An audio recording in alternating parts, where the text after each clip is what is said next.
wait for the perfect moment. Take the moment and make it perfect. Namaskar, welcome to Next IS. I hope you are doing well. In this video, we are going to cover major headlines of the Hindu, Indian Express, Press Information Bureau, and News on Air. So, without wasting any time, let's start today's discussion. And your first article talks about tourism sector because now Kerala government is planning to grant industry status to its tourism sector to boost investment and development. Granting industry status would provide benefits like reduced power and water tariffs for hospitality projects. Here you must know that India's tourism sector is growing rapidly and contributing to economic development. In financial year 23, India's tourism sector regained its pre-pandemic contribution of 5% to GDP and it created 7.6 crore jobs. And the recent budget allocated more than 2,500 crore for infrastructure, skill development and travel facilitation. And here key initiatives include developing 50 top tourist destinations in partnership with states. Next article talks about environmental impact of thermal power plants and India's climate commitment. So friends, in August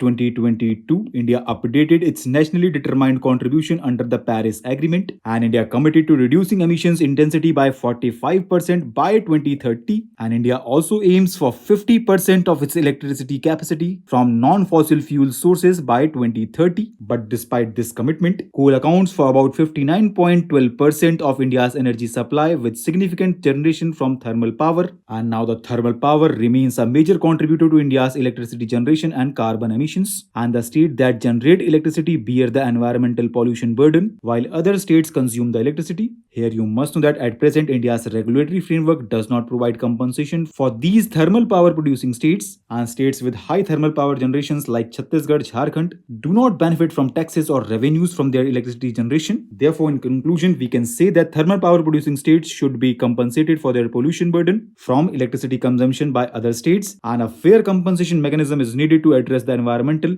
and economic imbalance caused by India's current electricity generation. Next article is related to distributed denial of service attack, and it is in the news because recently a property registration portal in Karnataka faced severe disruptions due to this attack. Now let's learn more about distributed denial of service attack. So friends, these type of attack disrupts the normal functioning of a targeted server, service or network by overwhelming it with excessive internet traffic. Unlike a denial service of attack which comes from a single source, distributed denial of service attack use multiple compromised systems to generate traffic, and the compromised systems involved are called botnet, which are often infected with malware. They can lead to service downtime, disrupting operations and potentially causing revenue loss. Here you must know that these types of attack do not directly steal data, but to mitigate such types of attacks, organizations can implement traffic filtering, rate limiting, boot detection, and robust authentication systems. And in this context, regular security audits and collaboration with cybersecurity agencies are also crucial. Next article focuses upon constitutional morality, which involves adhering to the core principles of a constitution. It supports an inclusive and democratic process that balances both individual and collective interests. Now, the constitutional morality has become a key concept in interpreting laws in India, but it emerged from the George Groot's idea of reverence for constitutional forms in Athenian democracy. He highlighted the importance of reverence for constitutional forms. He advocated for a civic culture of respect, self-restraint, and critique. And here you must know that during the drafting of India's constitution, Dr. B.R. Ambedkar stressed that constitutional morality was essential for democracy, and constitutional courts in India have embraced constitutional morality to interpret statutes